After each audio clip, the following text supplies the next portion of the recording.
A young billionaire comes across four poor girls crying on the sidewalk. He asks, "Why are you crying?" They look at him and say, "Nobody wants us." Shocked, he decides to take them home. Years later, what they do will break his heart. The digital clock on the Bentley's dashboard read 11:47 p.m. Owen loosened his black tie slightly as his driver maneuvered through the upscale streets of New York. A light rain had begun to fall, and droplets slid down the tinted window, distorting the city lights. "Richard, let's take a different route today," Owen said, his low voice breaking the silence inside the car. "I'm tired of seeing the same buildings." The driver nodded and turned right at the next corner, steering away from the usual route. Owen closed his eyes for a moment. The charity event had been like all the others: forced smiles, superficial conversations, and many, many photos. Tomorrow's magazines would plaster his name once again. Owen Hayes, 29, the young billionaire, donates millions to children in need. The irony wasn't lost on him. He donated millions to children he would never meet, then returned to a mansion where the only sound was that of his own footsteps.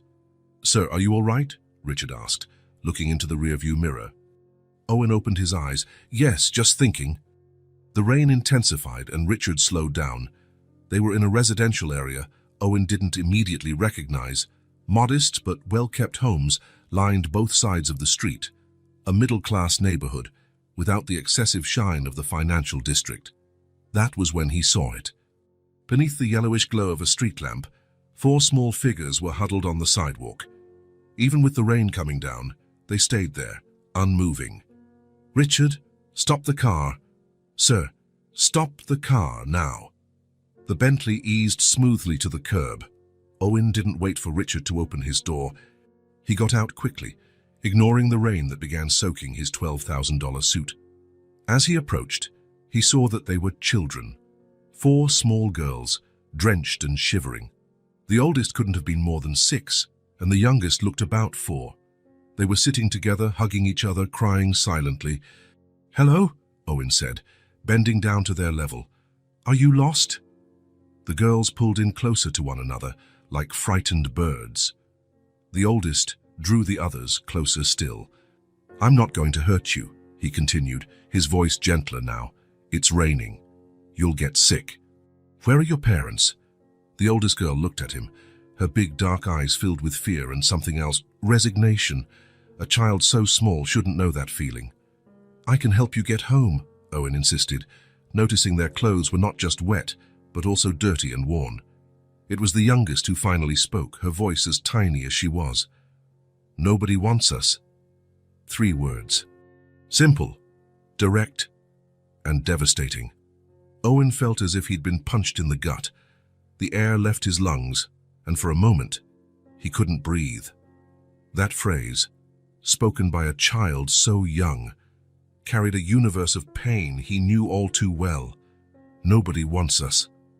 Images of his own childhood flooded his mind. A boy sitting alone in a cold waiting room, temporary homes, faces that came and went.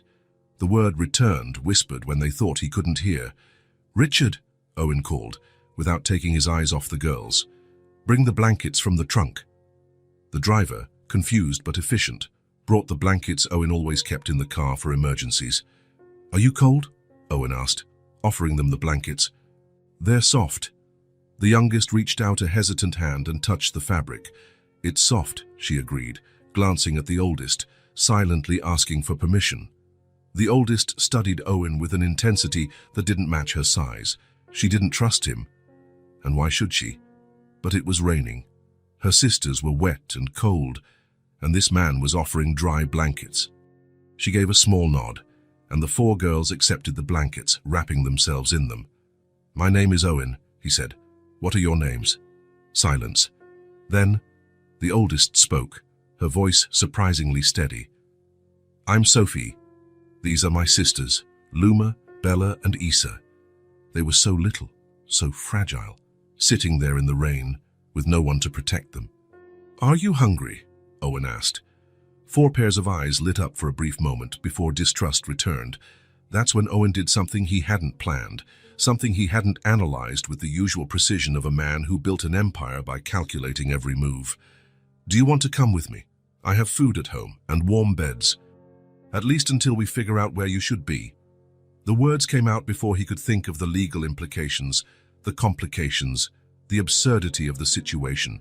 A single billionaire inviting 4 unknown children to his house in the middle of the night. But something in those words, "nobody wants us," had broken a barrier inside him. The girls looked at each other, a silent conversation passing among them. It was Sophie who made the decision again. "Can we stay together?" "Of course," Owen answered immediately. "And if we don't like it, can we leave?" Owen swallowed hard. "Yes, you're not prisoners." Sophie stood, still holding Isa's hand, the youngest. "Then let's go." Richard, who had been watching everything with growing concern, opened the car door. The girls hesitated at the sight of the luxurious vehicle. "It's safe," Owen assured them. "Richard has been my driver for years." One by one, the girls climbed into the Bentley, crowding into the back seat, still wrapped in the blankets. The car slid smoothly through the rain as Owen tried to process what he'd just done.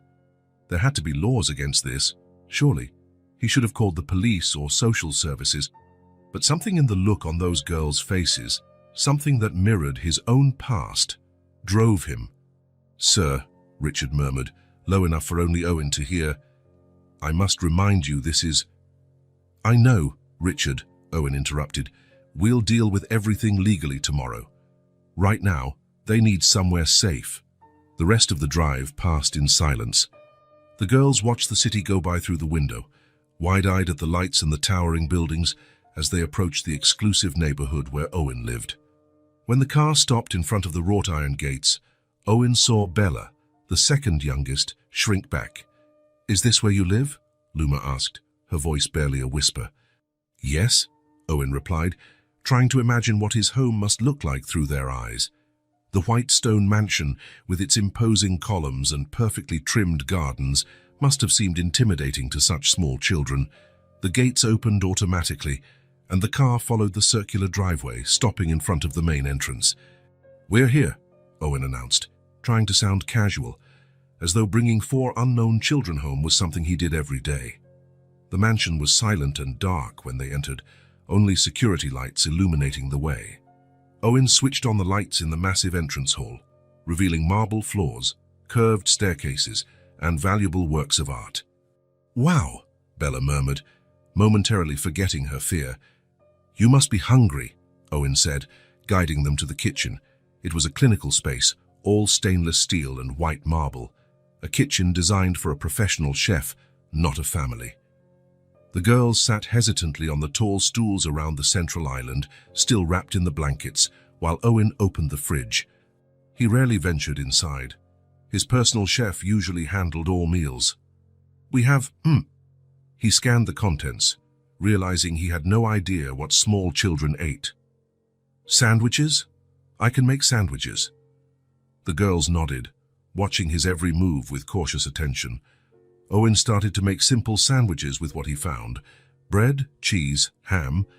His hands, used to signing multi-million-dollar contracts, now fumbled with the basic task of spreading mayonnaise. "Do you like juice?" he asked, finding a carton of orange juice in the fridge. 4 heads bobbed affirmatively. As they ate in silence, Owen realized just how hungry they were.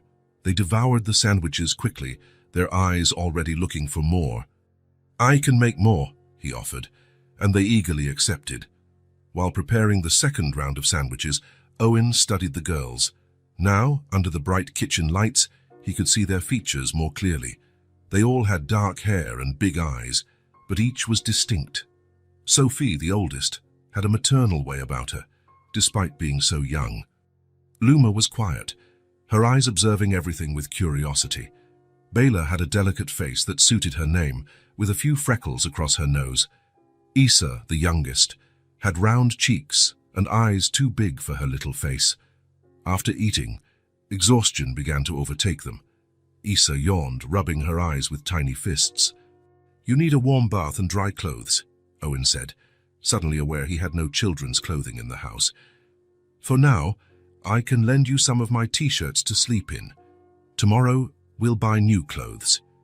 He led them down the wide hallway to the guest wing, where 4 adjacent rooms were located. "Each of you can have your own room," he explained, opening the doors to show them the elegant, minimalist spaces. The girls stayed clustered, eyeing the rooms uneasily. "Can't we stay together?" Sophie asked, squeezing Issa's hand. "Of course," Owen replied quickly. "So you can all stay in the same room if you'd like." They chose the largest room, with a king-size bed and a view of the back garden. Owen showed them the attached bathroom, explaining how to use the shower and leaving soft towels for each of them. "I'll go get you t-shirts to use as pajamas," he said, stepping out to give them privacy. When he returned with folded shirts, he found all 4 seated on the edge of the huge bed, still wrapped in the blankets, untouched. "You haven't taken a bath?" he asked, confused. "We don't know how that shower works," Luma explained. "It has too many buttons." Owen realized his mistake. The guest bathroom had a digital shower system with multiple settings. "I'll show you," he offered, stepping into the bathroom and adjusting the temperature and water pressure. One by one, the girls bathed, while Owen waited outside. He heard occasional giggles as they discovered the side jets or the colored lights that could be switched on. Once they were all clean and dressed in his oversized t-shirts, which looked more like dresses on them, Owen led them back to the room. "You can sleep here," he said, helping them climb onto the high bed. "There are extra blankets in the closet if you get cold." The girls huddled in the center of the bed, like puppies seeking warmth, instead of spreading out across the ample space. "Thank you," Sophie said formally, as though reciting something she'd learned. "You're welcome," Owen replied, feeling oddly awkward. "If you need anything during the night, my room is at the end of the hall on the right." He hesitated at the door, watching the 4 little figures on the massive bed. Something about that image, lost children in a space far too large, resonated deeply within him. "Good night," he finally said, switching off the main light and leaving only the bedside lamp on. "Good night, Mr. Owen," they answered in unison. Owen closed the door and walked down the silent hallway to his own room. The mansion, always so quiet, now held a different kind of silence, a watchful one, as though the very air knew something had changed. In his room, Owen sat on the edge of the bed, trying to process the night's events. There were 4 children sleeping in his house. 4 children he'd found on the street. 4 children who said, "Nobody wants us." He picked up his phone, thinking of calling his lawyer, but stopped. What would he say? "Hey, Jeff, I picked up 4 kids off the street and brought them home. Is that legal?" He knew it wasn't. Tomorrow he'd straighten everything out. He'd call social services, explain the situation, do what was right. But as he got ready for bed, part of him already knew that what was right might not be so clear after all. In the middle of the night, Owen woke to a sound he had never heard in his house, the sound of little footsteps in the hallway, followed by muffled crying. He got up quickly and opened the door. In the dark corridor, 4 small figures stood huddled, looking lost. "We're scared," Bella said, her voice trembling. "The room is too big and dark." Owen felt a tug in his chest. "Do you want a nightlight?" They nodded silently. "Come on," he said, guiding them back to the room. He found a small lamp and plugged it in near the bed. "Is that better?" "A little," Sophie replied, but none of them made a move to get back into bed. "What else can I do?" Owen asked, genuinely wanting to help. Issa, the youngest, looked at him with wide eyes and said with painful honesty, "In the other place, we all slept in a little room together. Here it's so big. Feels like we'll get lost." Owen glanced around the spacious room, suddenly seeing it through their eyes. What was luxury to him was an intimidating vastness to them. "Wait here," he said, stepping out quickly. Minutes later, he returned with extra pillows and blankets. In the middle of the room, he began piling them up, creating a kind of nest on the floor. "How about this?" he asked. "It's small and cozy." The girls looked curiously at the makeshift construction. "Like a fort?" Luma asked, a hint of excitement in her voice for the first time. "Exactly like a fort," Owen confirmed, adjusting the pillows to form a protective barrier around the space. One by one, the girls entered the blanket nest, settling together in the smaller, closer space, their tiny bodies visibly relaxed, comforted by each other's proximity. Better? Owen asked. 4 sleepy heads nodded. Good night, then, he said, stepping back toward the door. Mr. Owen? Issa's voice stopped him. Can you stay until we fall asleep? Owen paused, surprised by the request. Sure, he answered after a moment, sitting down on the floor near the blanket fort. Within minutes, their breathing turned deep and even. As they slept, the worried lines on their faces eased, and they finally looked what they truly were, just children. Owen remained on the floor, watching them sleep, fully aware that something irreversible had happened on that rainy night. That simple, devastating statement, "Nobody wants us," had found a deep echo inside him. And without planning, without calculating risks or consequences, he'd responded in the only way his once broken heart could. I do. 3 days after bringing the girls home, Owen realized he needed help. The 4 little ones barely left the guest room, still sleeping in the blanket fort he had improvised. They ate little, spoke even less, and always stuck together, as if afraid someone might separate them at any moment. His personal assistant, Marcus, had found Helena Garcia, a caregiver with over 20 years of experience. When Owen interviewed her, something about the natural calm of the middle-aged woman convinced him. The children need to feel safe before anything else, Helena explained in her interview, her brown eyes radiating a serenity Owen envied. Trust comes first, then the rest. He hired her on the spot. On Helena's first morning at the mansion, Owen accompanied her to the girls' room. They were still asleep, bundled together like puppies. They sleep like this every night, Helena asked quietly. Owen nodded. I tried putting them in the bed, but they always end up back on the floor together. Helena observed the scene for a moment. They're protecting each other. It's common in children who've been through tough times. When the girls woke and saw the stranger, their faces instantly closed off. Sophie, the oldest, placed herself in front of the other 3. Hello, Helena greeted, keeping her distance. My name is Helena. I came to help you and Mr. Owen. No response. She'll take care of you during the day, Owen explained, feeling the tension in the air. Helena knows how to make delicious pancakes. Do you like pancakes? Issa, the youngest, widened her eyes but quickly hid her interest when Sophie looked at her. I can make pancakes for breakfast, Helena offered, with strawberries and honey, if you'd like. Bela's stomach rumbled audibly, breaking some of the tension. Luma stifled a giggle. I guess that's a yes, Owen concluded, exchanging a knowing glance with Helena. In the kitchen, the girls sat together on one side of the large island, silently watching Helena as she prepared the batter. Owen hovered nearby, unsure of his role in this new dynamic. Mr. Owen, could you please get the strawberries from the fridge? Helena asked, naturally including him in the task. He obeyed, oddly relieved to have something to do. As he placed the bowl of strawberries on the counter, Helena smiled. Now we need to wash them. Would anyone like to help? Bella, the second youngest, eyed the bright red strawberries with obvious curiosity. After a brief hesitation, she timidly raised her hand. I can help, she said, her voice almost a whisper. Great, Helena exclaimed, without overdoing the enthusiasm. We'll put them in this strainer and wash them together. Owen watched, surprised, as Bella slid off the tall stool and walked hesitantly toward Helena.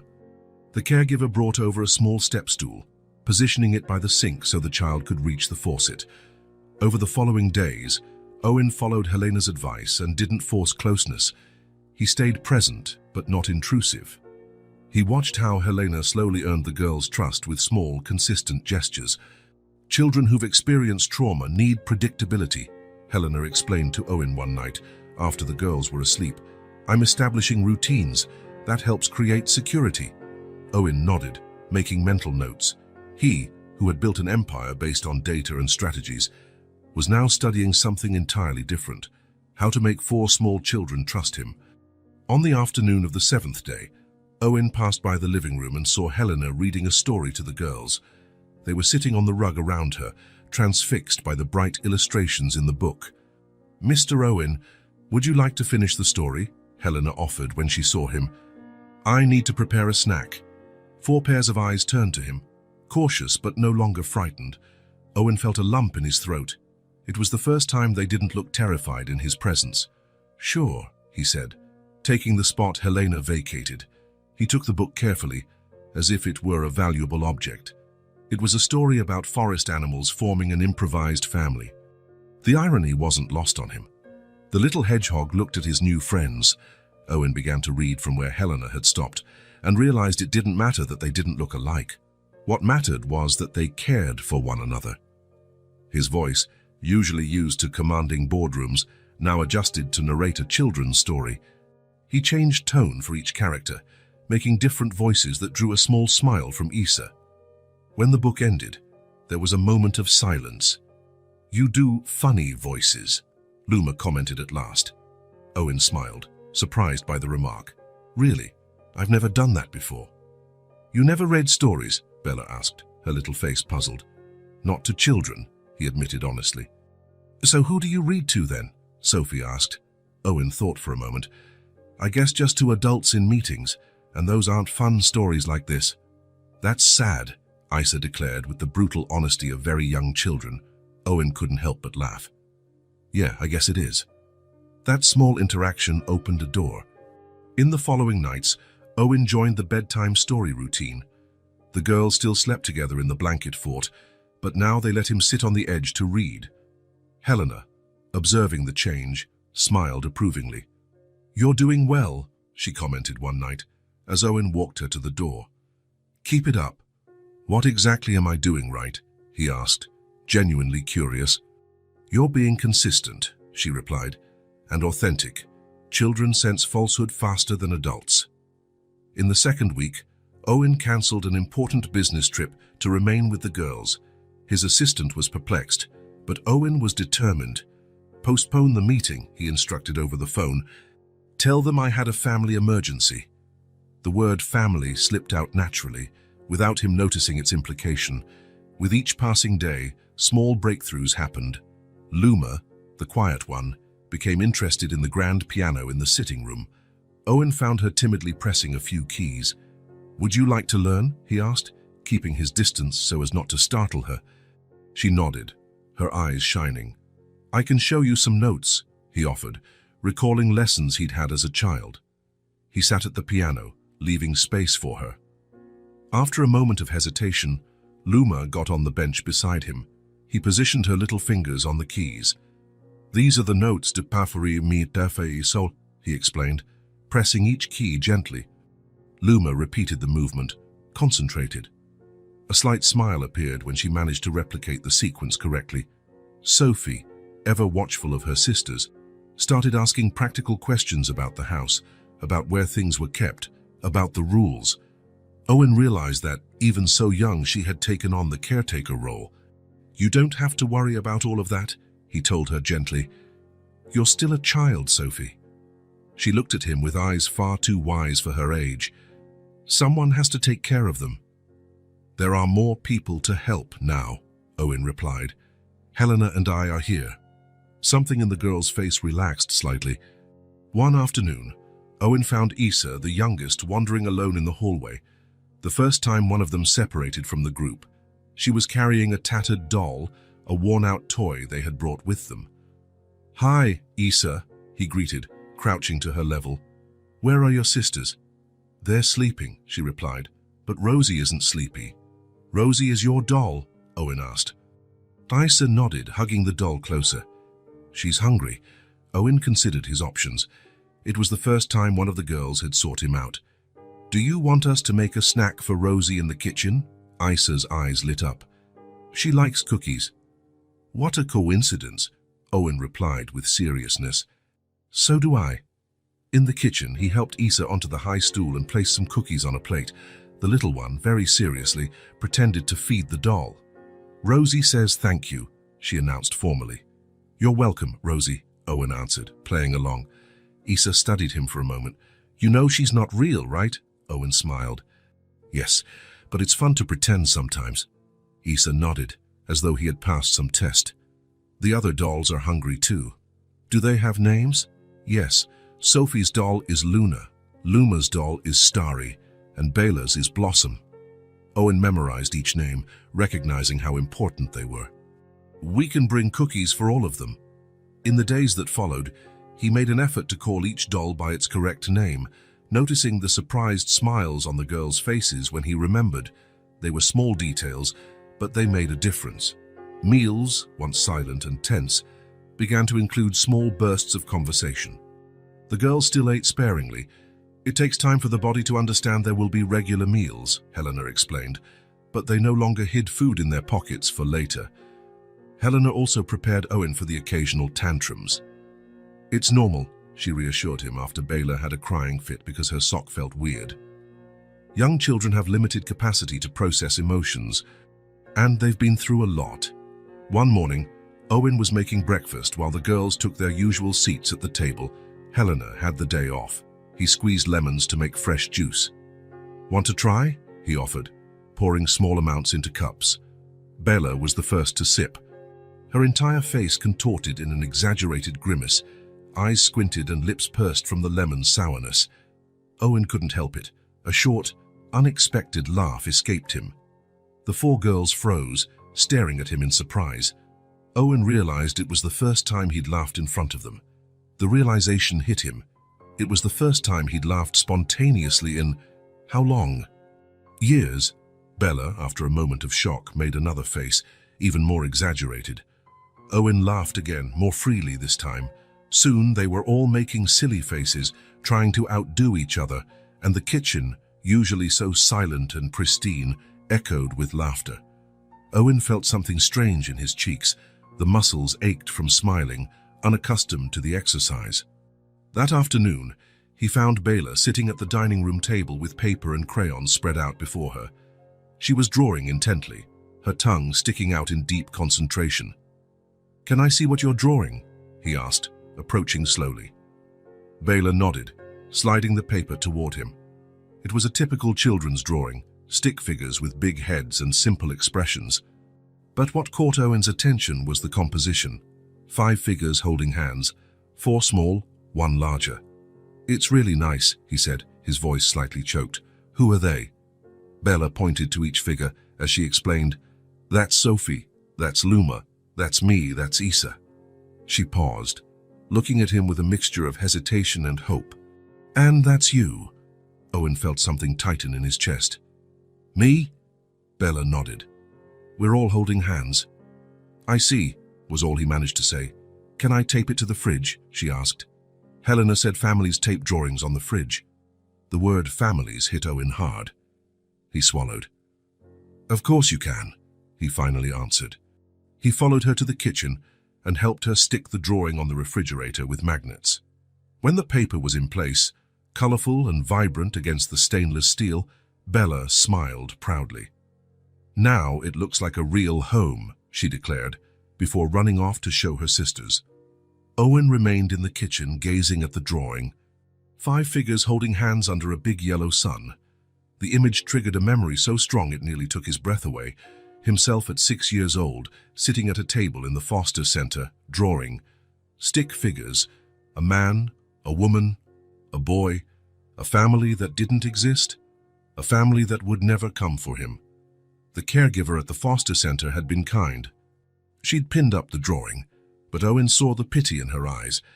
That picture stayed up for weeks, a constant reminder of his deepest desire and greatest impossibility.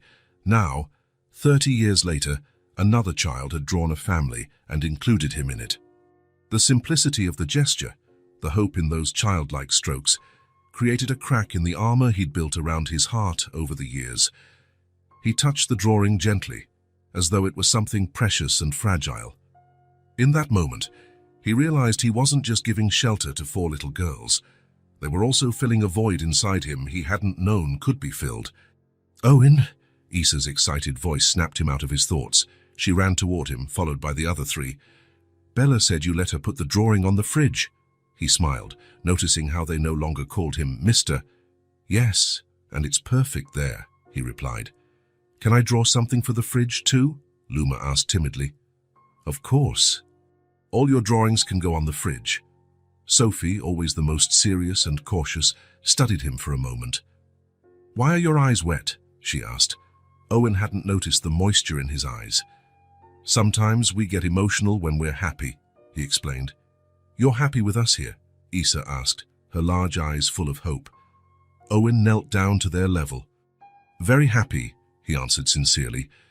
For the first time since he had brought them home, Issa took a step forward and hugged him spontaneously.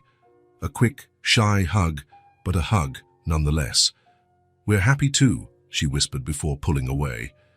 That night, as he read them their bedtime story, Owen noticed the difference.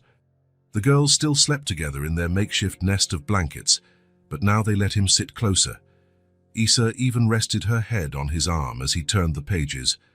When he finished reading and they were all nearly asleep, he heard Bella's sleepy voice. "Good night, Owen." "Good night, Bella," he replied, warmth flooding his chest.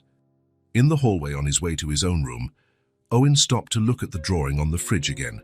5 figures holding hands under a big yellow sun. Small signs of life had begun to bloom, not just from the children starting to feel safe, but inside him as well. Somewhere deep down, a seed of genuine affection was taking root, cracking through years of emotional concrete. For the first time in a very long while, Owen slept without the weight of loneliness.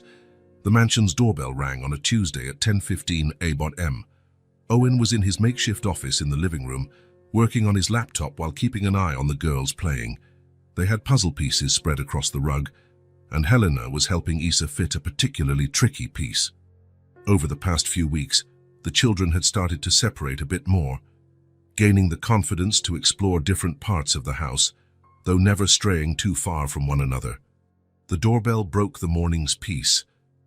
The 4 girls instantly lifted their heads, like small deer alerted by the slightest noise in the forest. In seconds, they regrouped, Sophie instinctively placing herself in front of the others. "I'll get it," Helena said, standing up. "No, let me," Owen interrupted, closing the laptop. "Stay with them." As he walked to the door, Owen glanced out the side window and saw an official-looking car parked out front. His stomach twisted. Somehow, he knew this moment was coming. He took a deep breath and opened the door. "Good morning," said a woman in a grey suit, her expression serious, a file in her hand. "Mr. Owen Hayes?" "Yes, that's me," she extended a card. "Diane Foster, social worker with Child Protective Services. I need to speak with you about the 4 children in your custody." The hesitation before custody did not go unnoticed. "Of course," Owen replied, forcing his voice to remain steady. "Please, come in." He led her to his main office, away from where the girls were. From the corner of his eye, he saw Helena guiding them upstairs, as if to shield them. "Mr. Hayes," Diane began, cutting to the chase. "About 5 weeks ago, you found 4 unaccompanied minors and brought them to your residence without notifying the authorities, correct?" Owen felt his heart race. "Yes, I found them alone on a rainy night. They were cold, scared, hungry. My only thought was to secure their immediate safety." "And why didn't you contact CPS or the police the next morning?" Diane asked, her tone neutral but firm. The truth was too complicated. How to explain that with each passing day, the idea of handing the girls over to the system had grown more unbearable. That his lawyer was quietly working on legal steps for a possible adoption. "I consulted my lawyer about the proper legal procedures. The process is underway," he replied, choosing his words carefully. Diane opened her file and took out 4 photographs, placing them on the desk. "Do you recognize these children?" Owen looked at the official pictures, photos of the 4 girls with solemn, frightened expressions, the kind used for institutional documentation. "Yes, that's them. Sophia, Luma, Isabella, and Isadora Martinez," Diane read from a form. "Sisters, orphaned about 6 months ago after a car accident that took their parents. They were in temporary custody at the Sunshine Shelter when they disappeared." Owen felt a pang in his chest upon hearing the girls' full names and part of their story. During their weeks with him, he'd never pressed for details about their past. "They ran away," he asked, though he already suspected, apparently so. "Climbed out of a window in the middle of the night and vanished. There was an extensive search involving the police and volunteers." Diane looked at him intently. "Mr. Hayes, I understand your intentions may have been good, but what you did is, at minimum, a serious breach of protocol." What happens now? He asked, trying to keep his voice steady. I need to assess the full situation, talk to the children, inspect the living conditions, review your status. The department will then make a decision based on that assessment. A decision about what? Exactly, Owen pressed, fear surging within him. Whether they can remain temporarily under your supervision while any custody request is processed, or whether they must return to the foster system until a final decision is made.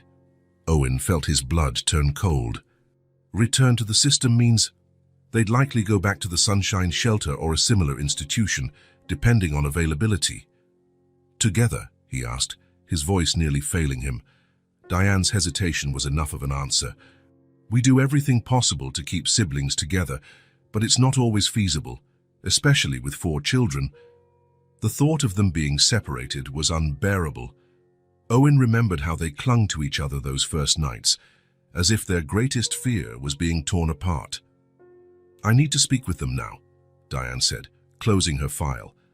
Individually, if possible. Owen wanted to protest. The girls had only just begun to feel safe and now they'd be questioned by a stranger, but he knew any resistance would only make things worse. Of course, I'll call them. In the hallway, he found Helena waiting, worry etched on her face. She's from CPS, he explained quietly. She needs to talk to the girls. Individually. They're in the bedroom, Helena replied. Ever since they heard the doorbell, they've clustered together again, like at the start. They're scared. Owen.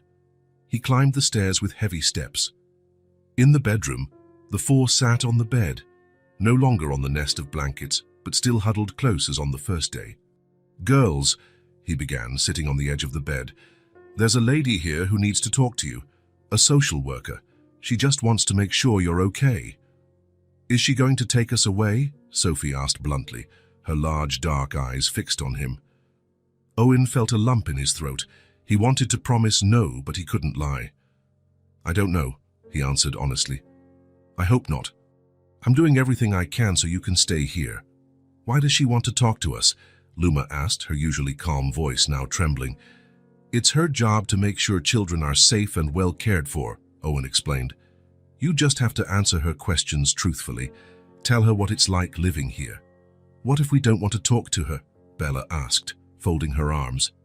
It's better if you do, Owen replied gently. I'll be nearby the whole time. Reluctantly, the girls went downstairs. Diane waited in the living room, wearing a professional smile.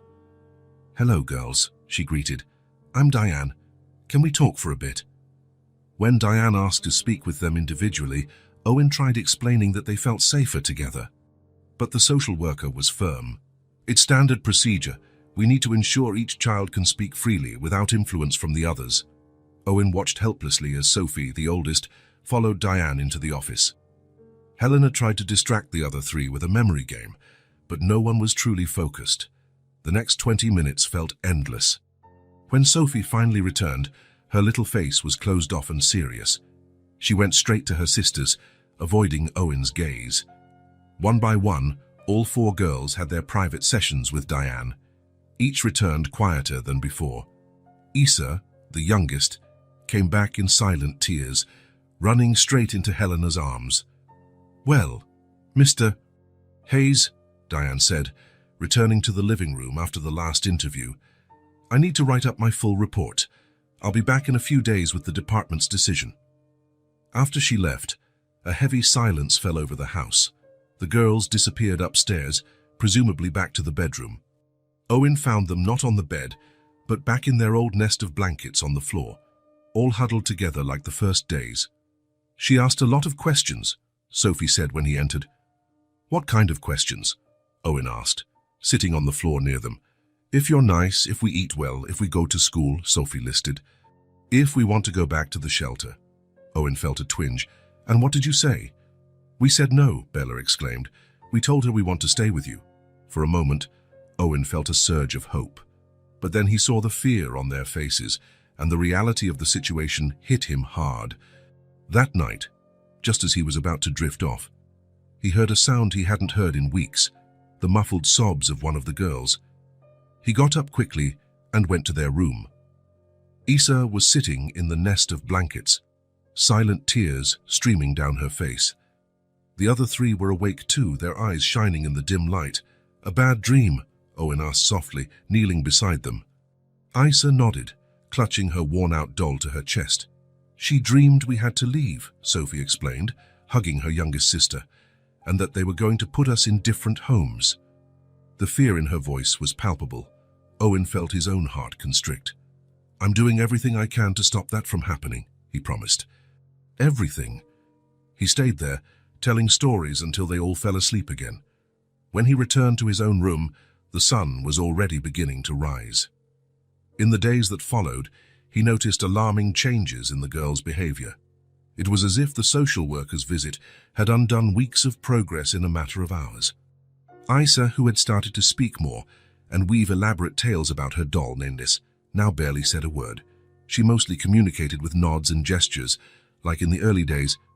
"It's a stress response," Helena explained to Owen as they watched Isa quietly play with Rosie. "She's protecting herself by reverting to a state where she feels safer." Sophie, always the most responsible, became even more vigilant with her sisters. She wouldn't leave their side for an instant, even when Helena encouraged separate activities. One morning, as the others still slept, Helena discreetly called Owen to the room.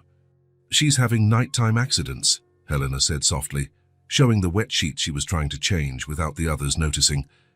"It's common in extreme stress. Regression." Owen nodded, remembering his own childhood in the foster system. How many times had he wet the bed after being moved to a new home or hearing another promise broken? Luma, usually the calm and thoughtful one, started having angry outbursts, completely out of character. If she hit a wrong note on the piano, she'd pound the keys in frustration. If a puzzle piece didn't fit, she'd fling all the pieces off the table. Small actions, but they revealed the emotional storm within her. But the most concerning change was in Bella. The girl who had always shown so much enthusiasm at mealtime now refused to eat. She would sit at the table, stare at her plate, and just push her food around. "I'm not hungry," she'd say consistently, though her tiny body was starting to show signs of weight loss. "She's trying to gain control," Helena explained during a late-night conversation in the kitchen. When children feel they're losing control over the big things in life, they sometimes try to control what they can, and food is one of those things. Helena suggested strategies for each situation: patience with Isa, reassurance for Sophie, firm boundaries for Luma, and small victories for Bella. Owen followed each recommendation religiously, desperate to help them feel safe again. But on the 6th day after Diane's visit, during a particularly tough evening in which Luma had smashed a glass on purpose and Bella ate nothing at dinner, Owen felt his own fear and frustration mounting.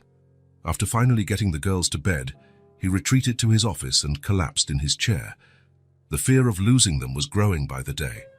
More than that, the fear they would be separated, that they would go through the same endless cycle he had experienced, the constant sense of rejection, of never belonging, of always being ready to leave. Owen opened his desk drawer and pulled out an old, faded photo.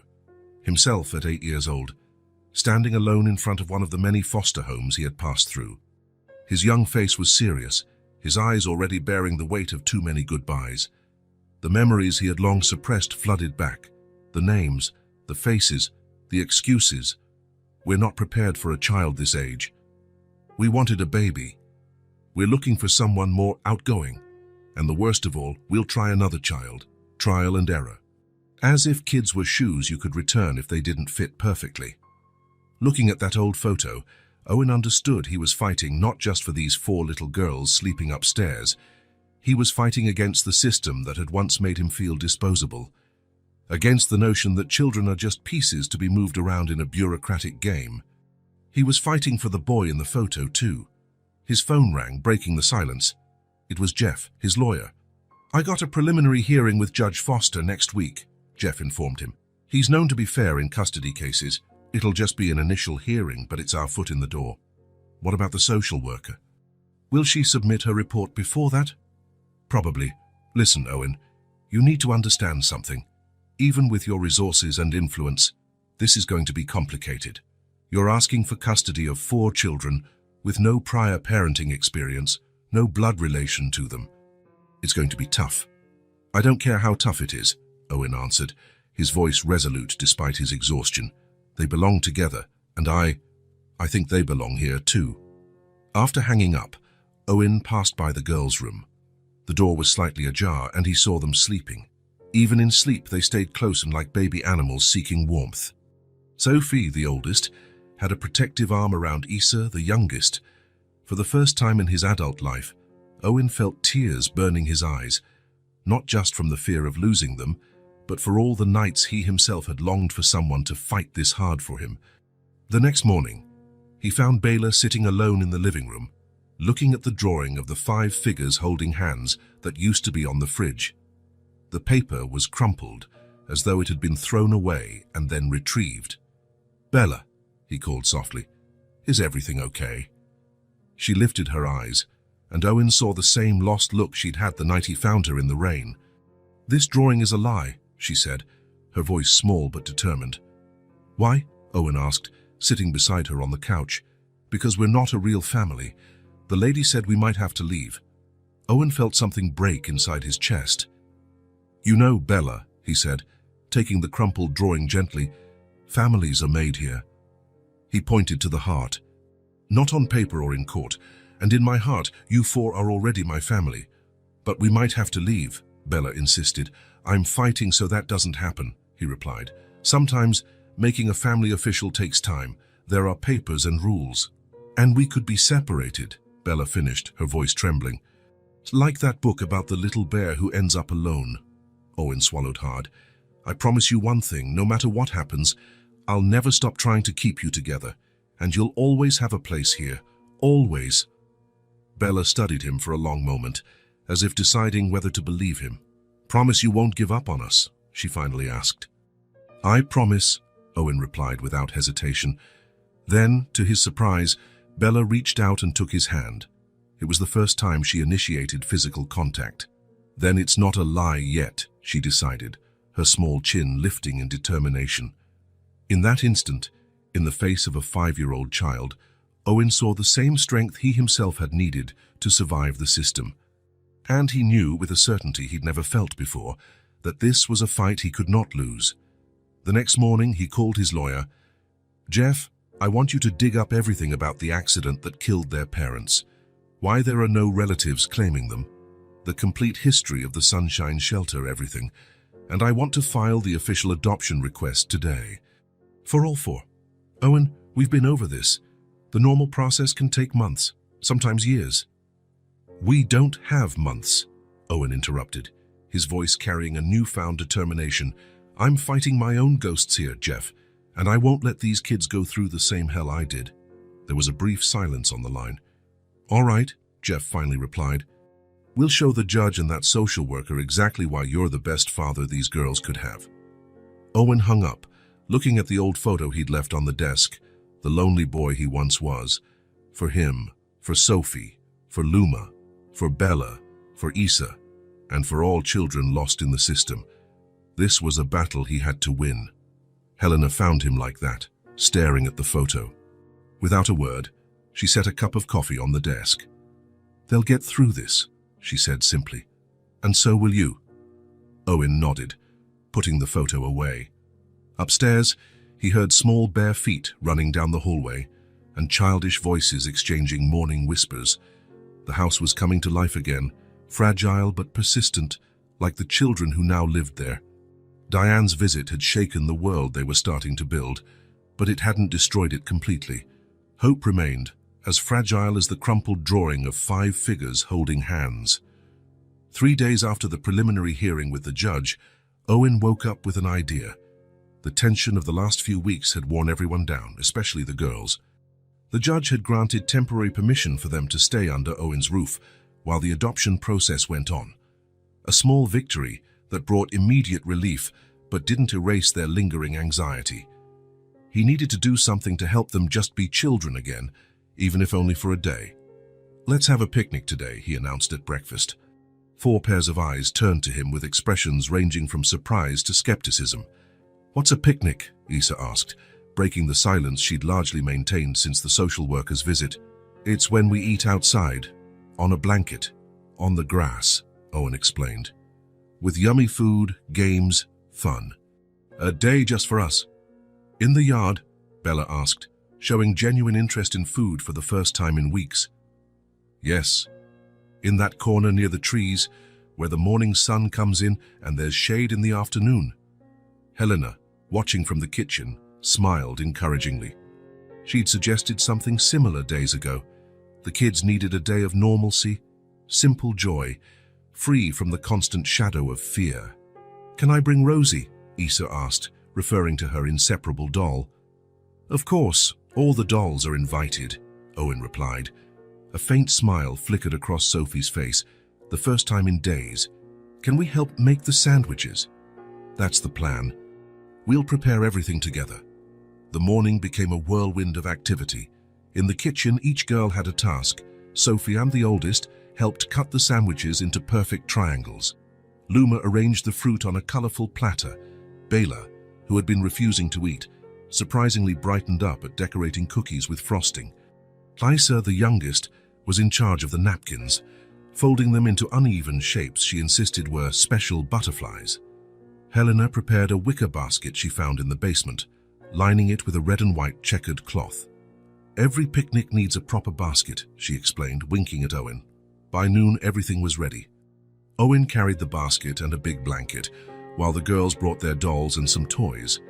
Helena, sensing this moment needed to be just theirs, offered an excuse not to join. I need to organize some things inside. Have fun. The mansion's garden was expansive and well kept. Owen chose a spot under a large oak tree, where the grass was soft and the sunlight filtered gently through the leaves. He spread out the blanket and helped the girls set up their camp, as Bella decided to call it. The dolls go in the middle, Issa instructed solemnly, so they won't be scared. Owen complied, suppressing a smile. It was the longest sentence Issa had spoken in days. When everything was arranged, they sat in a circle, girls and their dolls on one side, Owen on the other. He poured the juice and handed out the sandwiches. Can we make a toast? He suggested, lifting his plastic cup. To what? Luma asked, imitating him hesitantly. Owen thought for a moment. To our day. To being together. To not having nosy people asking questions, Bella added, surprising everyone with her bluntness. They laughed and clinked cups. To Owen's surprise, Bella ate half a sandwich, the first substantial meal she'd had in weeks. Sophie, always watching over her sisters, noticed and exchanged a knowing look with Owen, but wisely said nothing. After the meal, Owen pulled a surprise from the basket, a colorful frisbee. Anyone know how to play? No one did, so he taught them. At first, they missed more than they caught, which led to laughter when the frisbee landed in random spots. Luma nearly knocked over an expensive vase, and they all froze for a second before bursting into nervous giggles when Owen pretended to faint in shock. That collective laughter, the first in weeks, seemed to break something in the air. Suddenly, the girls were sprinting around the yard, chasing the frisbee, shouting directions to each other, their high-pitched voices echoing off the once-quiet mansion walls. Owen stood back on the blanket, a lump in his throat. It was as if a filter had been removed, and he could finally see the children they really were, lively, loud, and full of energy, without the constant layer of fear. Sophie, usually so serious and in control, was now spinning with her arms outstretched, her hair flying around her. Luma, the quiet one, led a sort of disorganized march, singing a made-up song. Bela ran barefoot in the grass, her little feet trampling daisies without remorse, and Issa, the smallest, hopped in imaginary puddles, giggling at her own make-believe game. When they finally tired out, they returned to the blanket one by one, cheeks flushed, breathing heavily. Owen passed around fruit and cookies, which vanished in seconds. Can we do this every day? Issa asked, lying on her back watching the clouds. Not every day, Owen answered, but we can do it again, for sure. That cloud looks like a rabbit, Bela commented, pointing to the sky. Soon, they were all lying down, finding shapes in the clouds, dragons, castles, bears, cars, as the sky transformed under their imaginations. The afternoon passed peacefully. Issa eventually dozed off on the blanket, worn out from playing. Bella and Sophie started a contest to see who could pick more yellow flowers. Luma moved closer to Owen timidly and, to his surprise, rested her head on his lap. He froze for a moment, afraid of breaking the spontaneous gesture of trust. Gently, he began to stroke her dark hair. She closed her eyes, visibly relaxing. "You know what?" Luma said quietly after a few minutes, her voice almost a whisper. "What?" Owen asked in the same low tone. "You smell like home." 3 simple words. But for Owen, it was as though the whole world stopped for an instant. A surge of overwhelming emotion filled him, and he had to muster all his strength not to cry on the spot. "Really?" he managed, his voice hoarse. Luma nodded sleepily, not opening her eyes. Smells safe." Owen continued gently stroking her hair, his heart pounding in an odd, painful and wonderful rhythm at the same time. He looked around, at Issa asleep nearby, at Sophie and Bella running around the lawn, at Luma trusting him enough to lay her head on him, and a crystal-clear certainty formed inside him. This was the most important moment of his life. It wasn't just responsibility he felt now, not just protection or care.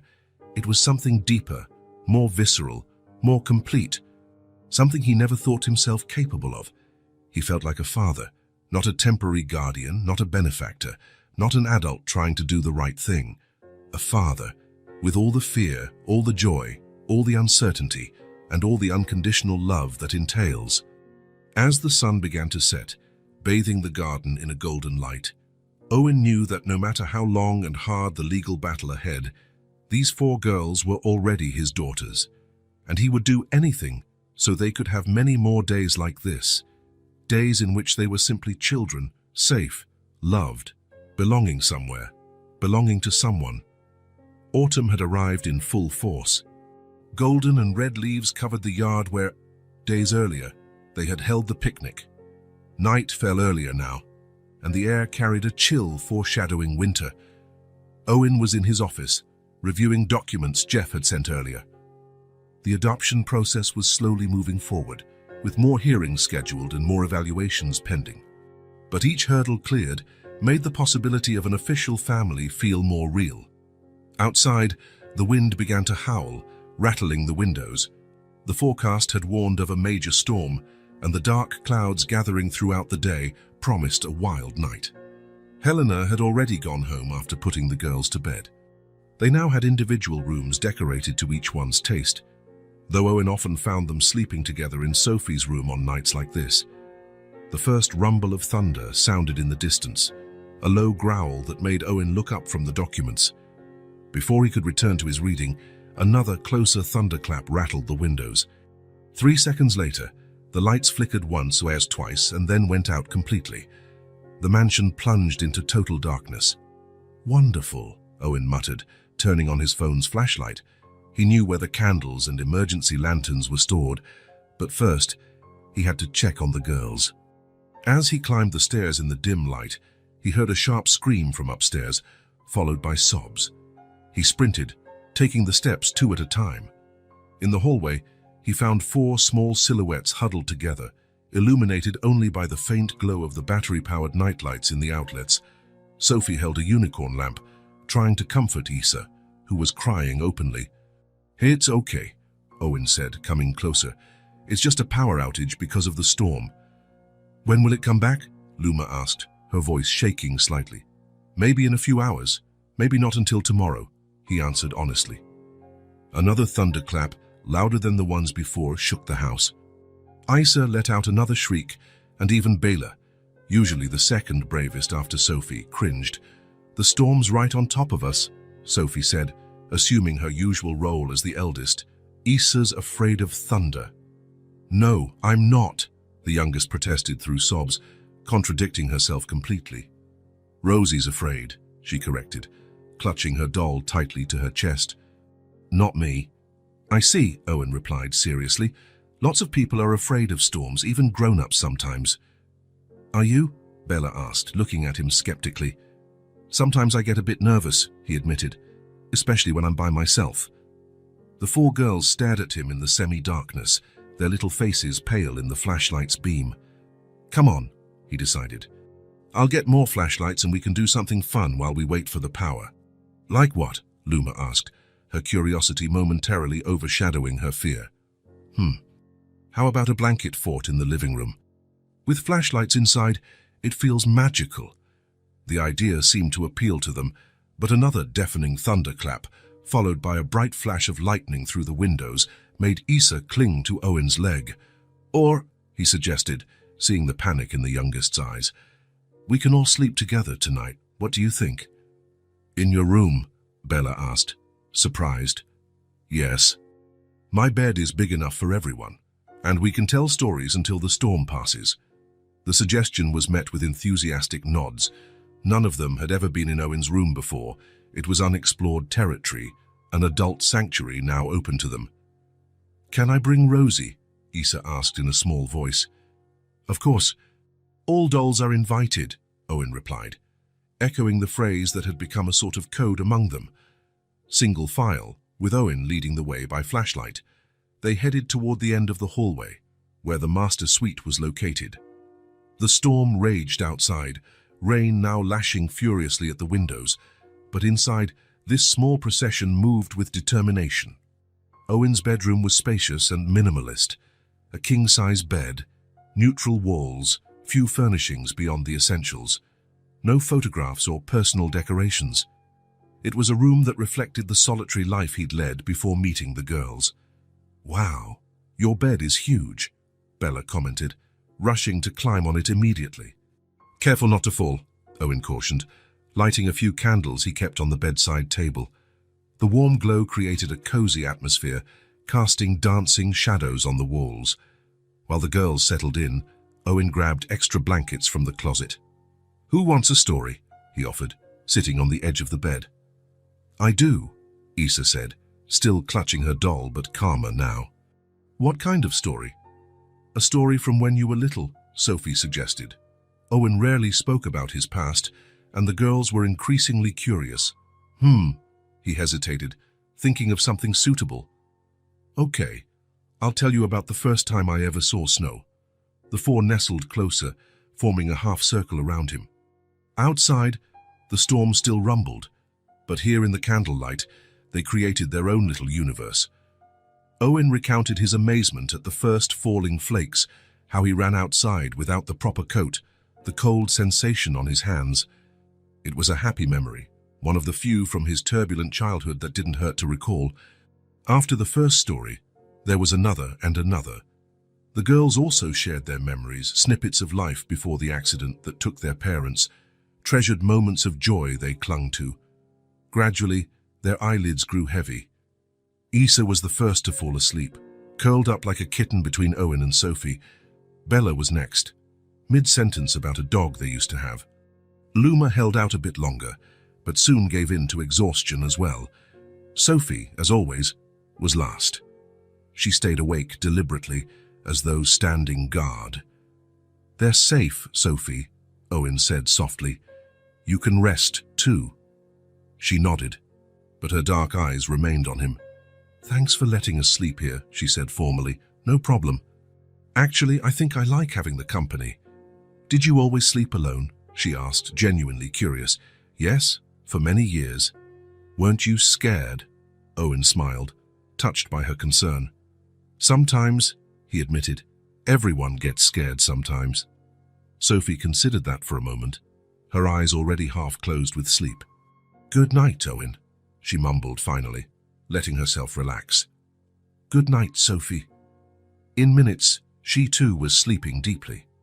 Owen remained seated, gazing at the four small figures scattered across his bed, each in her own unique position. Sophie stretched out straight, Luma curled into a ball, Bela sprawled on her stomach, arms wide, Issa tucked up like a baby. Carefully, so as not to wake them, he slid in among them. Instantly, as if sensing his presence even in sleep, the girls shifted slightly toward him. Issa clutched his shirt with her tiny hand. Luma rested her head on his arm.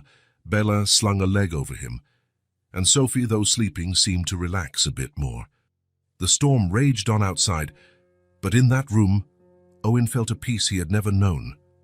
Looking at those 4 sleeping children, he reflected on everything they had been through, the trauma of losing their parents, running away from the shelter, surviving on the streets, living in constant fear.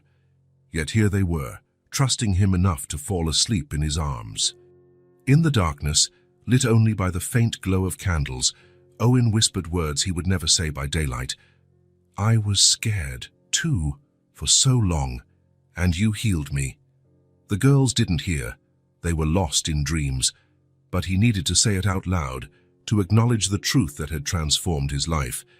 Those 4 little hearts beating beside his had reignited something he thought was gone forever, the ability to love unconditionally, to belong to someone, to be family. The storm finally began to move on, its thunder now distant and muffled. Owen closed his eyes, surrounded by the warmth and trust of the 4 girls fate had placed in his path. For the first time in decades, he was no longer alone in the dark. The day before the final hearing dawned with golden light shining on the mansion where, nearly 3 months earlier, 4 small lives had become intertwined with Owen's. The date that would decide everything had finally arrived. Tomorrow, the judge would announce whether the adoption would be granted or not. Owen had barely slept. He'd spent the night going through documents with Jeff, his lawyer, preparing answers for every possible question. Everything had to be perfect. Social worker Diane would make a final visit today, a final evaluation that could heavily influence the judge's decision. "Are the girls ready?" he asked Helena when she arrived at 8 a.m. as usual. "Sophie was helping the others pick out clothes when I went upstairs," Helena replied, hanging her coat. "They seemed calm, considering." Owen nodded, grateful for the 1,000th time to have Helena around. She had become not just the girls' caregiver, but an essential ally, someone who truly understood what was at stake. "I'll go talk to them," he said, heading up the stairs. The upper hallway was quiet, which was unusual at this hour. Normally, even with the door closed, he'd hear their voices, laughter, or the occasional argument over a doll or toy. He tapped gently on Sophie's bedroom door, where the girls usually gathered in the morning. "Girls, are you awake?" No answer. He knocked again, a bit more firmly. "Sophie? Luma? You in there?" Silence. A sense of unease blossomed in his chest. He opened the door slowly. The room was empty. Sophie's bed was made, a habit she'd adopted meticulously every morning. "Like a grown-up," as she explained. "Bela, Issa," he called, stepping into the adjacent bathroom. Also empty. Owen checked the other bedrooms, one by one, his heart racing with each door he opened to find another empty space. Downstairs, Helena was already checking the pantry and closets, places where small children might hide if they were playing. "They're not down here," she reported, her normally calm face now tense. "They're backpacks," Owen realized suddenly. "Check if their backpacks are in their rooms." Each girl had a small, brightly colored backpack, gifts from Owen that had elicited emotional smiles when he brought them home. Purple for Sophie, blue for Luma, yellow for Bela, pink for Issa. Helena ran back upstairs while Owen searched the yard, the basement, every corner of the property, calling for them with growing panic. Minutes later, Helena returned, pale. "The backpacks are gone, and so are the dolls." Owen felt the blood drain from his face. They had left on their own. 4 small children, the oldest only 6, out there somewhere in the huge, dangerous city. "We have to call the police," he said, already picking up the phone. "Wait," Helena stopped him, holding out a piece of paper. "I found this in Sophie's room on the bed." It was a large sheet of drawing paper, folded in half. On the front, in colorful, uneven letters, it read, "For Owen." He opened it with shaking hands. Inside there was a drawing, the 4 girls holding hands, walking away from a larger figure obviously meant to be Owen. Red hearts floated between them. Below, written in big and small letters, some reversed, was a message in a childish scrawl. "We are leaving before they take us from you. We love you. Sorry."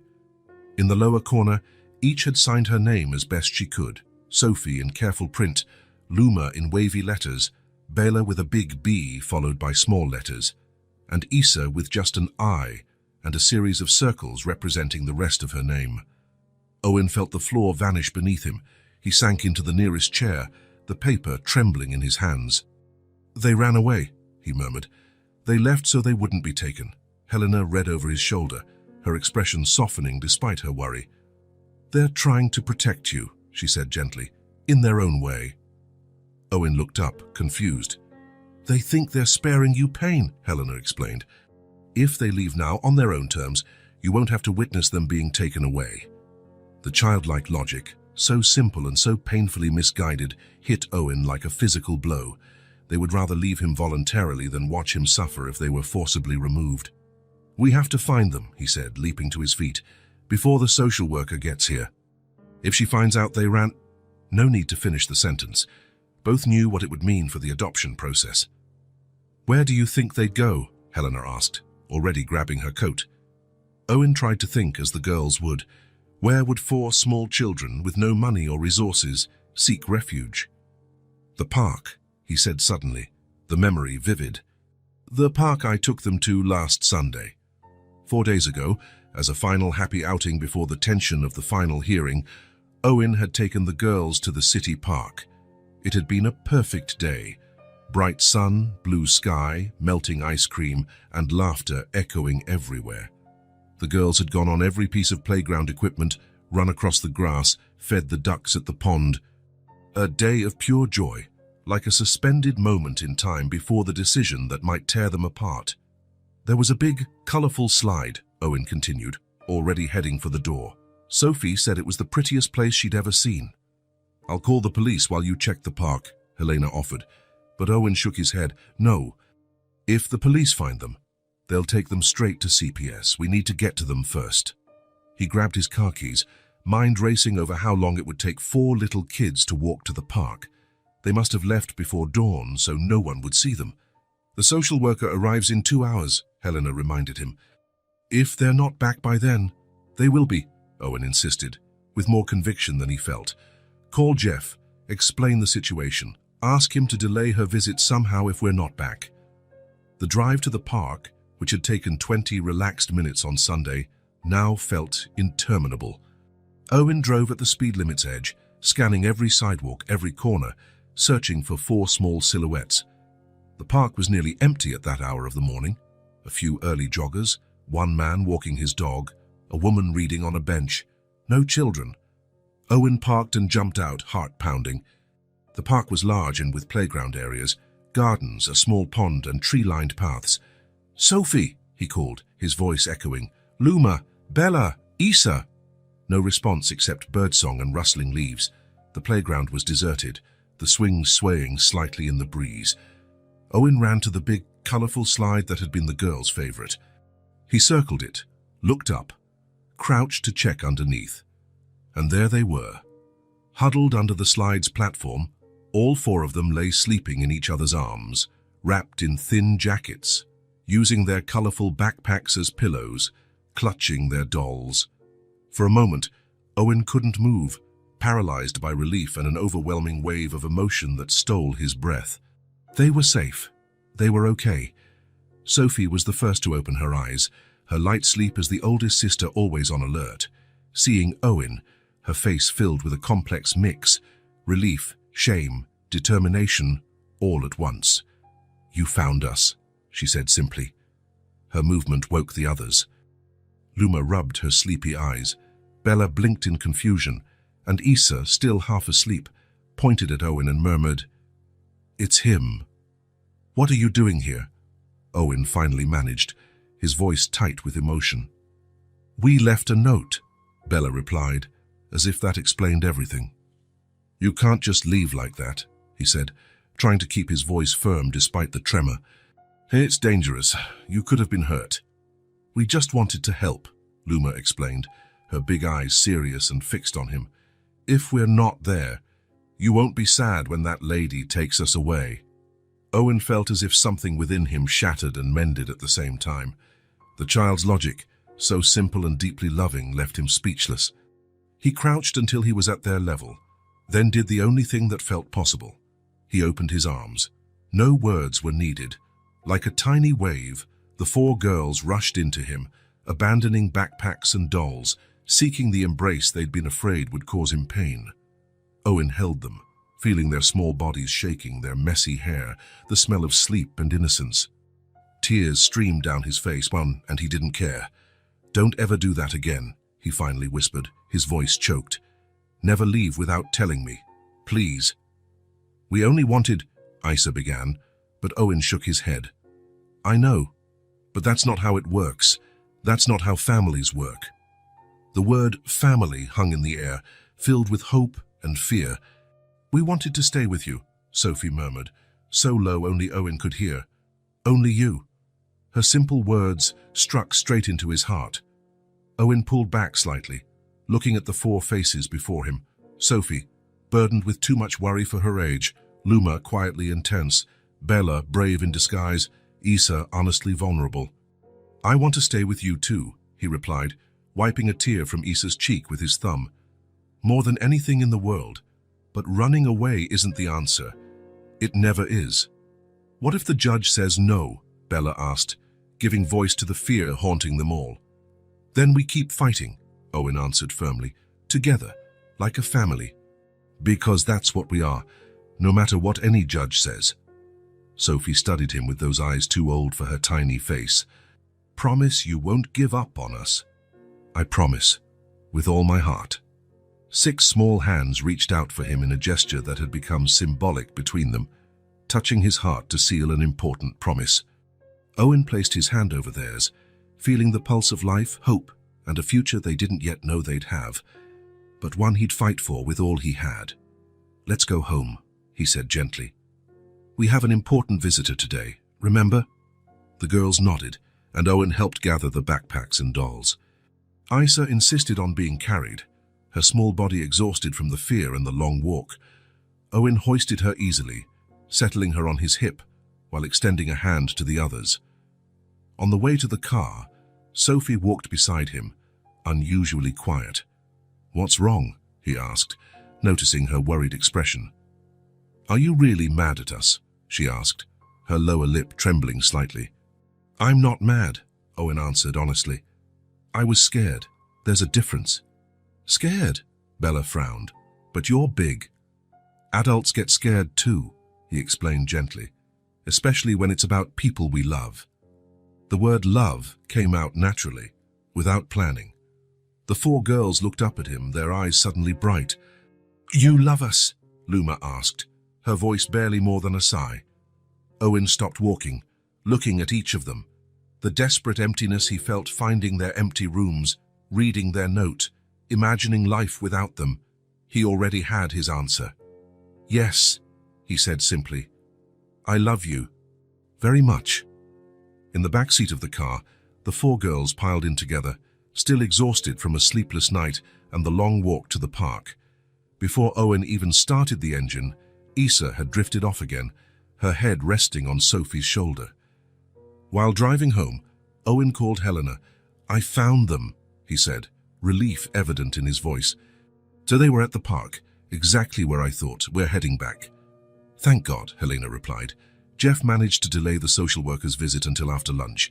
He told her you had to take the girls for a last-minute medical checkup." "Brilliant," Owen said, glancing in the rearview mirror at the 4 exhausted forms. "Tell him I owe him one." When he hung up, he realized Sophie was still awake, watching him with those alert eyes. "Will everything be okay?" she asked softly, so as not to wake her sisters. Owen hesitated. He wanted to promise it would, that tomorrow the judge would sign the papers and they'd be an official family. But he'd learned these children prized honesty above all. "I don't know," he admitted, "but no matter what happens tomorrow, you'll always be my girls, always." Sophie gave a solemn nod, as though concluding an official contract. Then, to Owen's surprise, she smiled, a rare, radiant smile that transformed her serious face. "We love you too," she said simply, before closing her eyes and finally letting herself rest. Owen drove in silence, his heart overflowing. That morning, he had experienced the deepest emptiness of his life upon thinking he'd lost them, an emptiness no amount of money, power, or success could have ever filled. And now, with 4 sleeping children in his back seat, he felt like the richest man on earth. The courthouse was quiet that Thursday morning. The courtroom, with its dark wooden panels and solemn flags, was intimidating by its very nature, a place where destinies were decided by people who often knew only fragments of the lives before them. Owen adjusted his tie for the 5th time in 10 minutes. Beside him, Jeff, his lawyer, meticulously organized documents, occasionally whispering words of encouragement. Across the room, Diane, the social worker, spoke quietly with her supervisor. Owen couldn't interpret their expressions. In the weeks since the girls' attempt to run away, the evaluations had intensified. More visits, more interviews, more reports. The girls had been examined by psychologists, interviewed individually, observed as a group. The house had been inspected repeatedly, every inch assessed for its suitability for young children. Owen had submitted to it all without protest. He took parenting classes for prospective adoptive parents, underwent psychological evaluations, answered deeply personal questions about his childhood, relationships, habits. He opened his life like a book for strangers to leaf through as they pleased. All for those 4 little girls waiting in a nearby room, under Helena's care, likely as anxious as he was. "All rise for the Honorable Judge Martin Foster," announced the bailiff. The side door opened, and a middle-aged man with graying hair and a stern expression entered, his black robe swaying as he walked to the raised bench. "You may be seated," he said, after taking his place, his deep voice echoing in the almost empty chamber. Owen obeyed, his legs trembling. He had faced corporate boards, ruthless investors, aggressive competitors, none of which had prepared him for the fear he felt now. "We are here for the final hearing in adoption case number 7843 regarding the permanent custody of Sophia, Luma, Isabella, and Isadora Martinez." The judge read from his folder. "Mr. Hayes, you are requesting the full adoption of all 4 minors, correct?" "Yes, Your Honor," Owen replied, his voice steady despite his nerves. The judge adjusted his glasses, studying the documents before him. "I have here all the CPS reports, psychological evaluations, preliminary school records." He flipped through a few pages. "I also see the report on the minor's recent disappearance 3 weeks ago." Owen swallowed. That incident could be used against him. "I'd like to hear from Miss Foster, the representative from Child Protective Services," the judge continued. Diane stood, professional as ever in her grey suit. Over the past months, Owen had seen her as an adversary, a threat. Today she could be an ally or the final hammer to his hopes of a family. "Your Honor," she began, "the Hayes-Martinez case is unusual in many respects. The beginning was, to say the least, irregular. The minors were under state custody when Mr. Hayes found them and took them to his residence without notifying the proper authorities." The judge nodded, his expression unreadable.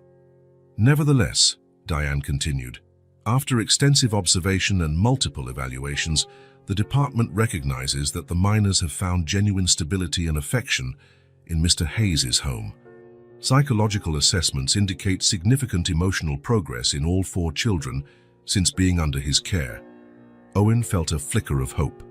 "Regarding the runaway incident," Diane went on, "our evaluation concludes that it was actually a sign of the strong bond formed between the children and Mr. Hayes. They ran not to escape him, but to spare him the pain they anticipated if they were taken away." The judge made some notes, his face still inscrutable. "Mr. Hayes," he finally said, looking directly at Owen, "I'd like to hear from you, not your lawyer, not your assistants. You. Why these 4 children specifically? Why now? You're a single man, no parenting experience, a demanding career. Why take on responsibility for 4 minors at once?" It was the question everyone had asked, in one form or another, over the last few months. The question for which he had prepared polished answers. But sitting there under the judge's scrutiny, all his rehearsed replies vanished. Owen took a deep breath and decided to speak the only thing that mattered, the truth. "Your Honor," he began, his voice softer than usual, "I grew up in foster care. I was moved 7 times before I turned 10. Always alone, always labeled hard to place, that like in the reports I wasn't supposed to see, but did." The judge raised his eyebrows slightly, clearly not expecting this start. "When I found success in business, I thought I'd finally overcome all that. That money and status would fill the emptiness I carried since I was a kid, but they didn't. My house was a cold place, perfect and empty, just like me. Owen paused, surprised at his own honesty. Then one rainy night, I found 4 little girls sitting on a sidewalk, and when I asked why they were crying, the youngest said, "Nobody wants us." His voice caught slightly, but he continued, "Those words, Your Honor, it was like hearing my own heart speak. I took them home that night because, in that moment, they weren't just 4 unknown kids. It was as if, in some way, I was helping that scared little boy I used to be." The judge listened intently, not interrupting. But something happened in the weeks that followed. Owen went on, a small smile forming at the memories. They weren't just reflections of my past. They were Sophie, with her fierce protectiveness over her sisters, Luma, with her quiet observation and music, Bella, with her bravery and determination, Issa, with her innocence and endless questions. Owen looked directly at the judge, abandoning all pretenses. I learned that love isn't about me, about what I can get. It's about them, about what I can give. I learned how to read stories using different voices for each character. I learned the names of all their dolls and why each name is important. I learned that Sophie needs reassurance 3 times before bed, that Luma plays the piano when she's anxious, that Bella only eats green vegetables if they're hidden in rice, and that Issa believes her shoes talk to each other when no one is looking. A soft ripple of laughter moved through the room. So why these 4 specific girls? Because I love them. Not as symbols, not as projects, not as something to replace what I lost. I love them exactly as they are, with all the complications, all the challenges, all the unpredictable joy they've brought into my life. Owen felt tears welling up, but didn't hold them back. As for the money, my career, I've learned the hard way that there are things money can't buy. It can't buy the moment Luma said I smell like home. It can't buy Bella's drawing of all of us holding hands.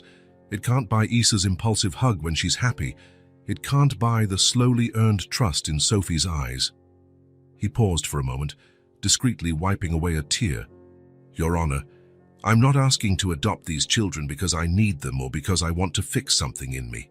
I'm asking because they need a permanent home where they're loved exactly as they are, and because, in these past months, I discovered I can be the father they deserve. A profound silence followed.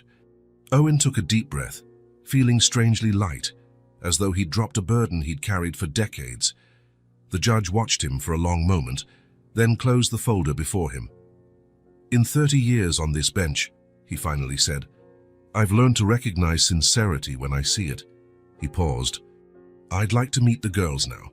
Jeffrey, the lawyer sound, signaled to the bailiff, who opened the side door. Helena entered with the 4 girls, who walked in a line, hand in hand, wearing their best dresses, hair carefully combed. Owen's eyes met theirs, and he smiled, trying to exude a confidence he didn't fully feel. They stopped before the judge, who left his bench to stand at their level. Hello? He greeted, his voice softer. I'm Judge Foster. Hello, Judge, they answered in unison, clearly rehearsed by Helena. Do you know why you're here today? Sophie took a step forward, fulfilling her usual role as spokesperson. You're going to decide if we can stay with Owen forever. And is that what you all want? The judge asked, looking at each girl. Yes, Sophie said promptly. Very much, Bella added. Please, Luma said, her small voice firm. Issa simply nodded emphatically, clutching her doll Rosie to her chest. The judge smiled and returned to his bench. He straightened his robe, picked up his pen and looked at the courtroom. Having reviewed all reports, testimonies, and evidence presented, as well as the clear wishes of the children involved, this court grants the full adoption of Sophia, Luma, Isabella, and Isadora Martinez to Mr. Owen Hayes. For a second, Owen couldn't process the words. Then the meaning hit him like a wave. They were his daughters, officially, legally, forever. The girls, who apparently understood before he did, exploded in cheers of joy. Issa jumped up and down. Bela clapped her hands. Luma grinned wider than he'd ever seen. And Sophie, his serious, restrained Sophie, covered her face with her hands, her little shoulders shaking with sobs of relief. Owen sprang to his feet and ran to them, dropping to his knees and opening his arms. The four hurled themselves onto him in a chaotic embrace, knocking him flat on the courtroom floor. There, lying on the formal floor of the courthouse with four children clinging to him like little koalas, Owen wept openly, without shame, without holding back. He cried for the boy he had been, the man he had become, and the daughters he now had. "I think we can proceed with the signing of documents," the judge remarked, a genuine smile softening his usually stern face. "Whenever you're ready, of course." Eventually, Owen got to his feet. The girls still latched onto him however they could, Issa in his arms, Bella hanging off his neck, Luma and Sophie each clutching one of his hands. He signed the documents that way, Issa still on his hip, his free hand trembling with emotion as his signature transformed four lost children and one solitary man into an official family. "Congratulations, Mr. Hayes," the judge said, shaking his hand. "Or should I say, the Hayes-Martinez family." Outside the courtroom, Helena waited with colorful balloons for each of the girls. Jeff, the lawyer who was usually so formal, gave out hugs and handshakes like confetti. "Are we going home now?" Issa asked, still in Owen's arms. "Yes," he replied, feeling a whole new meaning to the word home. "We're going home." Sophie, always practical even in emotional moments, looked at him with still watery eyes but a determined air. "Now we can paint our rooms, right? You promised that when it was forever we could paint." Owen laughed, a light, free laugh that still felt new on his lips. "Yes, now you can paint, decorate, change anything you want." And that was exactly what they did. In the weeks that followed, the once cold and elegant mansion transformed completely. Sophie's room was painted sky blue and filled with books. Luma's was done in a soft green, with a special area for her little piano. Bella chose a vibrant yellow that, according to her, but felt like sunshine. And Issa, of course, who wanted pink, such a bright pink that it was almost overwhelming, but it made her smile whenever she walked in. The house, once an architectural showcase, became a lively chaos. There were drawings on the walls, little shoes in the hallway, half-eaten snacks abandoned in random spots. The sounds of laughter, arguments, piano music, bedtime stories, all echoed in halls that had once been so silent. One Sunday afternoon, 2 months after the official adoption, Owen watched his daughters playing in the yard. Sitting on the porch steps with a cup of coffee forgotten at his side, he marveled at the miracle of his new life. Helena came up and sat next to him. "A penny for your thoughts," she said softly. Owen smiled, eyes still on the girls. "I was thinking how funny it is. I spent my entire life building something, companies, skyscrapers, fortunes. I thought they would be my greatest achievements." He paused, watching Isa fall down and Sophie rush to help her. "But in the end, my greatest achievement was learning to love 4 little people, to be a family." Helena nodded, a calm wisdom in her gaze. "Some lessons cost more than money," she remarked. "Yes," Owen agreed, standing up when Bella called him over to see something important. "And those are exactly the ones worth every penny." 2 years had passed since the official adoption. The once impeccable mansion was now full of stories in every corner, walls displaying children's drawings, couches with juice stains, toys forgotten under cushions. The architectural perfection had given way to the perfection of family chaos, the kind of mess that means life. In the mornings, the upstairs hallway echoed with arguments about who got the bathroom first and accusations about borrowed clothes. "Dad, Bela took my shirt again." Luma's voice, now 9, rang out in indignation. "I did not." "It's the same as mine," retorted Bella, now 8. Owen, who used to wake precisely at 5:30 a.m. for solitary exercise, now rose to the sound of these little morning conflicts. He left his room already dressed for work, ready for another session of mediation among his daughters. "Bella, give your sister her shirt back. Luma, loan her the green one today, and we'll buy more clothes this weekend, okay?" In the kitchen, Sophie, now 10, helped Helena prepare lunch boxes. Her small but capable hands assembled sandwiches, cut fruit, and separated snacks. "Dad, Isa doesn't want a sandwich today," Sophie reported, always tuned into her sister's needs. She wants the juice boxes and snack packs like her friends. Isa, now 7, walked in, missing her front teeth, dragging her pink unicorn backpack behind her. "Dad, can you braid my hair today? We're having class pictures." Owen put down his coffee cup. Braiding hair had been one of the hardest skills to master in his new role.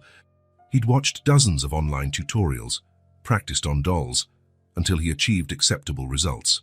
"Sure, princess, come here." With fingers now surprisingly dexterous for a man who once only signed contracts, he braided Isa's dark hair, securing it with the unicorn elastic she insisted on wearing daily. "It's perfect. You're the best hair braider in the world." "Braider isn't a word," Luma, ever the academic one, corrected. "It is now. I invented it," Isa replied with the irrefutable logic of a 7-year-old. By 7:45 a.m., MIT as on every school morning. The 4 lined up at the front doors, backpacks on E, lunches in hand, waiting for Owen's final check before piling into the van that took them to school. This was the moment Owen secretly cherished most each morning. 4 faces turned toward him, 4 smiles, 1 missing front teeth, 4 versions of the same happiness that had changed his life completely. "Everyone got homework?" he asked, following the daily ritual. "Yes," they answered in chorus, raising their backpacks as proof. Books, supplies, permission slips. Each item was confirmed with enthusiastic nods. Owen knew something would be forgotten. Something always was, and he'd get a call from the school before noon. But that too had become part of the routine, part of the daily dance of being the father of 4. Before opening the door, he knelt down to their level for the final E, most important part of the ritual. "And most importantly, you're taking—" "Love!" they shouted together, jumping on him for a group hug that usually knocked him down.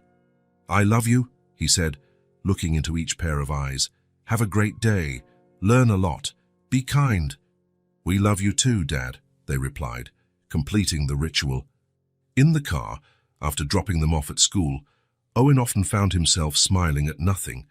If someone had told him 3 years ago that his greatest joy would be doing braids, packing lunchboxes, and settling shirt disputes, he would have thought it absurd. Now he couldn't imagine any greater happiness.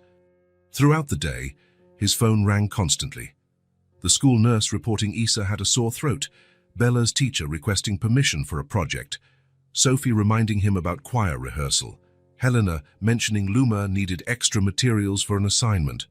The life that once revolved around business meetings, acquisitions, and profits now orbited around 4 little sons. And he wouldn't trade it for anything. On the exact date marking 2 years since the official adoption, Owen left work early. He'd planned a surprise for the girls, tickets to a musical and dinner at their favorite restaurant. When he opened the front door, though, he was met with unusual silence. Normally, at this hour, the house would be alive with music, laughter, or sometimes tears, the sounds of life. "Girls?" he called, puzzled by the quiet. "Helena?" He walked into the living room and stopped in astonishment. The room was decorated with colorful balloons, paper streamers, and a huge handmade banner covering almost the entire wall. "Happy Family Anniversary Day, you're the best dad in the world." Below, each one had written personal messages. Sophie's, impeccably neat. "Thank you for always believing in us." Luma's, decorated with musical notes. "You're the best part of our song." Bella's, filled with colorful hearts. "Our dad by heart, forever." And Isa's, in childlike scrawl, "I love you more than unicorns, and that's a lot." "Surprise!" 4 voices shouted, leaping out from behind the sofa, the curtains, and, in Isa's case, a box obviously too small to hide her. Helena emerged from the kitchen carrying a homemade cake decorated with what appeared to be the girls' attempt to replicate Owen's face in chocolate frosting. "They planned it all themselves," Helena said, smiling. "They've been working on it for weeks." Owen was speechless. He'd spent his life surprising others with expensive gifts, grand gestures. Being on the receiving end of so much carefully planned love was overwhelming. "Do you like it, Dad?" Sophie asked, rare uncertainty in her usually confident voice. "Do I like it?" he managed at last. I've never gotten anything so special in my entire life. The four girls rushed in for a group hug, and he knelt to receive them, feeling that now familiar tangle of arms and hair. We made presents too, Bella declared, unable to contain her excitement. One by one they gave him their gifts, wrapped in colorful paper and lots of tape. From Sophie, a hand-painted tie adorned with tiny fingerprints. From Luma, a playlist on a decorated CD. From Bella, a popsicle stick picture frame. From Isa, a macaroni necklace she insisted he put on immediately. There's one more gift, Sophie announced. It's from all of us. She handed him a large book covered in brightly colored fabric. On the cover, in carefully applied gold letters, Our Family Story. Owen opened the album with trembling hands. Inside were photos, notes, drawings, and memories from the last 2 years. The first page showed a recreation of that rainy night, with a caption in Sophie's handwriting, "The day we found each other." As he turned the pages, their entire journey unfolded. First Christmas together, birthdays, beach trips, everyday moments made extraordinary by simply being together. On the final page, a recent photo of the 5 of them, smiling at a picnic. Below, in adult handwriting but signed by the 4, "To the best dad in the world, who showed us that family isn't who you're born with, but who chooses to stay together forever." Isa, perched on his shoulder as she liked to do, leaned in and whispered in his ear, "You didn't save us, Dad. We found ourselves with you." Owen looked up, stunned at the depth of those words from the youngest. Helena smiled, shrugging as if to say, she came up with it herself. Fighting tears, Owen hugged his daughters yet again. For the first time, he felt truly loved, not for something he'd achieved or bought, not for his wealth or success. He was loved simply for being who he'd chosen to be, a father. The hours that followed were filled with loud music, impromptu dancing, rowdy games, and endless laughter. The mansion that once hosted million-dollar negotiations now held something infinitely more valuable. Imperfect, noisy, and glorious days of messy love. If this story touched your heart, subscribe to the channel and turn on notifications so you don't miss the next ones. Leave a like because it helps this story get recommended to more people. See you in the next story.